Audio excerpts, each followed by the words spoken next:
Welcome to Brandstorm, the podcast that talks to the people behind America's brands. I'm Dan Trzynski, president of Platypus Advertising and Design. And I'm Nancy Christopher, PR director at Platypus. Work can be fun and games when it's at Punch Bowl Social, a place the company says is a delectable collection of unequaled music, food, games, and beverages. Its newest location in Milwaukee brings the total number of locations to 16, with another 7 planned to open in 2019. Here to talk about its unique brand is the VP of Marketing, Scott Sibley. Hi, Scott. Thanks for joining us. Hi, guys. How are you? Good. How are you doing? Great. You know, I went to the Milwaukee opening, and it really was a total sensory experience. What was the inspiration for the concept, and how would you describe the experience to our listeners?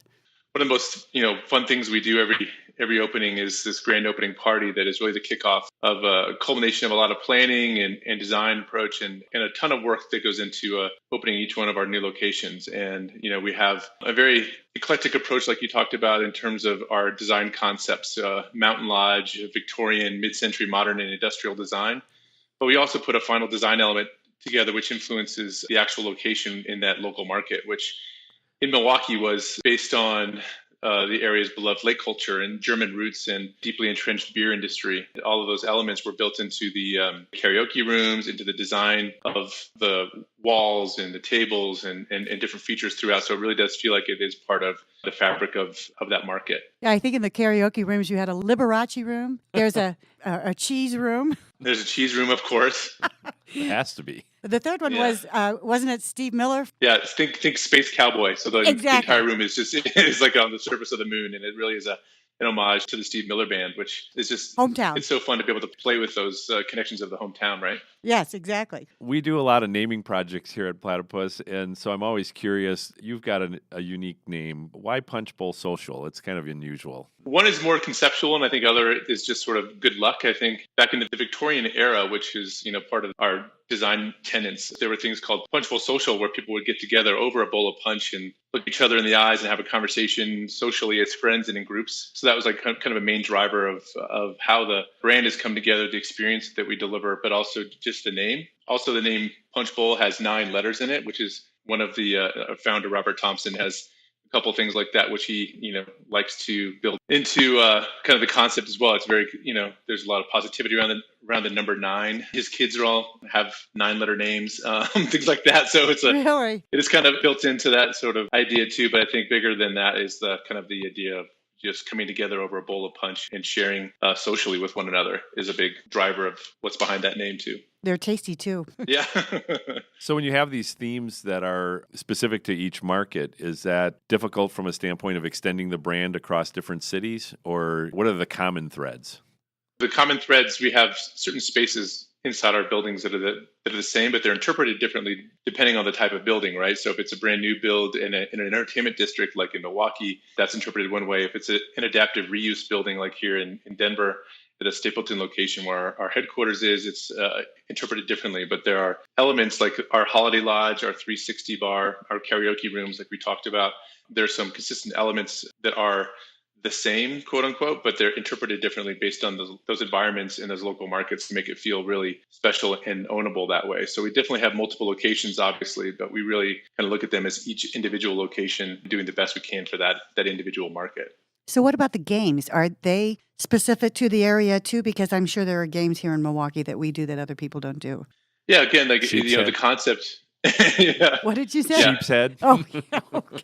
There's also that other room where we're doing a yard Yahtzee is what we called it, but I think there's another name for it called Farkle, which is local from Milwaukee that we're kind of adapting into that market too. So the overall concept of old school gaming is something, and our arcade is something that is the same overall, but we have old school stand-up arcade games that are the same, but there are different nuances depending on the space. Like some locations have skee balls, some don't. Others have larger shuffleboard areas, some don't. But that overall concept of old school gaming and that idea of an arcade that way is a consistent element that you can find in all stores. Some are just bigger and some are just a little bit smaller than others. I loved the giant Jenga. Yeah, it is one of the things that really kind of connects people, and it's a great game to play with a drink in your hand, and definitely makes an impact when all those giant 2x4 blocks come falling down.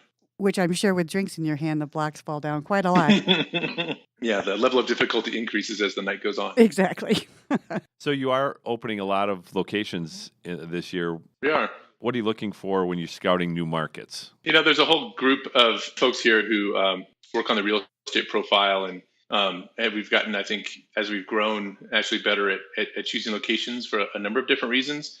I think the things we really look at, obviously density is part of that. I think we also look at ways where Punch Bowl can influence in a positive way the redevelopment or the adaptive reuse of certain areas as well.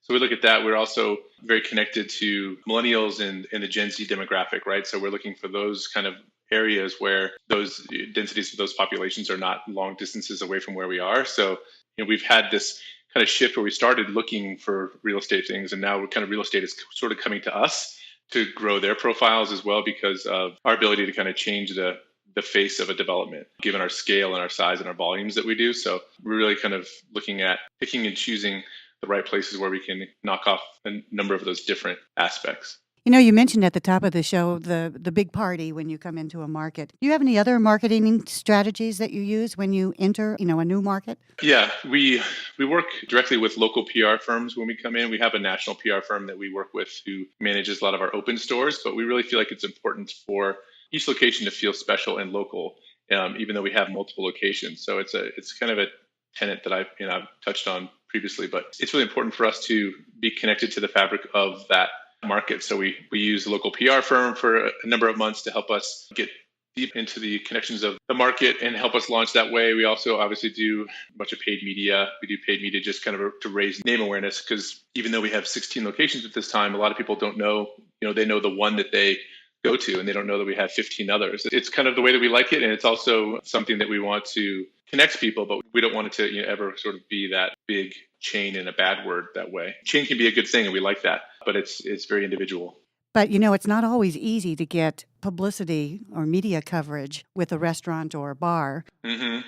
I assume your concept helps you there. Correct. How do you kind of position things when you come into a market? I think we position our things as something that's totally unique, because I think what we can promise and what we deliver is something that isn't found, especially in our scale and our diversity of experience, is just something that doesn't exist in any market. We're stealing share from the casual dining industry, and we're creating this experiential food and beverage brand that is not like anything else. So honestly, it kind of is something that gets a lot of attention because of its uniqueness and our momentum in other markets as well. We're getting close to lunchtime, so I'm I'm interested in the food. Is it authentic to the region, or is it similar at each location? We have developed a menu that works in our spaces and our scale for each location. It isn't necessarily completely unique by each location, so we definitely have some dishes that are coming more unique through like daily specials and things like that, but we do have a backbone of a menu that works across all of our locations.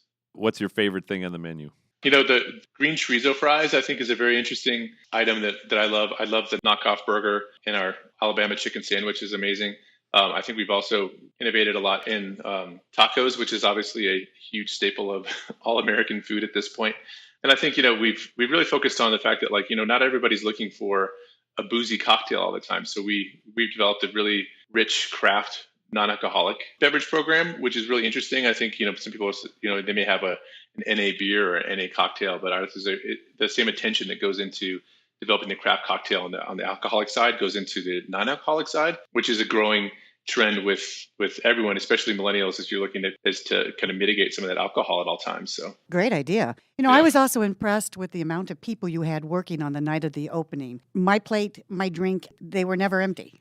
There was somebody there all the that's time awesome saying, to hear. yeah, can I help you? Can I help you? It was great service. How much time is spent training your staff? It's one of the first things we do. We have a critical path that leads into the opening of a new restaurant, and training is a huge piece of that. It's 10 plus, 15 plus weeks out from when we're opening a location. It definitely takes a large number of people for us to open a location. It's 20 plus thousand square feet. So we also have a training group that moves from location to location to make sure that we are consistent with the delivery of that experience. We have a zone service concept that is sometimes more difficult to execute than, just sort of, I have these 5 tables or I have those 4 tables. We're really working as a team, and it's a team environment. So we definitely, spend a lot of time with that. And it's a definitely, couple of month, 3-month process to ensure that service delivery is and that hospitality is really delivered correctly. And I'm excited to hear that they did that on Grand Oh, they Opening. did. Yeah. It was such high energy and friendly, and you couldn't help but have a good time because everybody seemed happy and enjoying themselves. And it's nice to see staff doing that too. Yeah, it's great. And we feel like we offer that kind of opportunity for employees as well, for that kind of environment to be part of that experience, because they are part of that fabric of, going out and having fun. And we want them to also feel like they're part of it as well. So that's great to hear. Is this a corporate-owned operation, or are you looking at franchising ever in the future? No, it's 100% owned corporately with Robert Thompson, our CEO. There's no plan to franchise going forward. I think they're always looking at different capital opportunities and things like that, but there isn't any plan to franchise. And I think it's indicative of how each experience comes to life in each location. We are very controlling in hopefully a positive way about our brand experience. And I think that's something that we would get very nervous about giving over to someone else to execute based on some sort of 3-ring binder of brand tenants, So for our global audience here at Brandstorm, where are some of the next ones that are going to be opening up? We are definitely looking in the UK and London from an international standpoint, but for the rest of the year in the US, we're opening Dallas. I'll go through a list if you don't mind. Sure. No. Dallas, Fort Worth, Salt Lake City, Phoenix, Washington, D.C. in the ballpark area, Miami, and downtown Austin. And then in 2020, Pittsburgh and St. Louis. And then the others are also on the short list, but those are the ones we're kind of talking about right now. So it's a big list. This is a big year for us, and we're really looking forward to building on the momentum that's been done in the past, but these new markets are really, really exciting. I was real surprised to see Milwaukee was ahead of some of places like Dallas and Washington, D.C. I would have thought... And Austin. Yeah, wow. Exactly. Yeah. Are you in Nashville? We're not. Nashville is on the longer term roadmap. It's a mix of opportunity and real estate and where those opportunities are at the time. I there's definitely a wish list, and sometimes the real estate opportunities don't match up with the wish list right away, right? Right. Well, best of luck to you. It's a great concept, and I wish you all the best. Well, thank you very much. It's been exciting to be part of Milwaukee, and we're looking forward to growing our relationship even more. That's great. What's the best way to connect with you, Scott? Our Instagram channel is an amazing way to follow the brand and really get a sense of what the brand stands for within that channel. We also have Facebook individually localized for each location. So that's a great way to understand what's kind of going on in the community there. But I think the best way for me is connect with me on LinkedIn. I'd love to connect. All right. That's great. Thanks, Scott. This has really been interesting. Great. Thank you. Thanks for the opportunity. And if our listeners have any comments about today's show or any questions for us, please feel free to reach out to Dan or me on our LinkedIn pages. Your support helps us grow, so we'd love for you to take a minute to share, review, and subscribe to Brandstorm. This is Dan Trzynski along with Nancy Christopher at Platypus Advertising and Design, an awesome company that creates perceptions that influence choice, and we hope you'll join us next week for another episode of Brandstorm.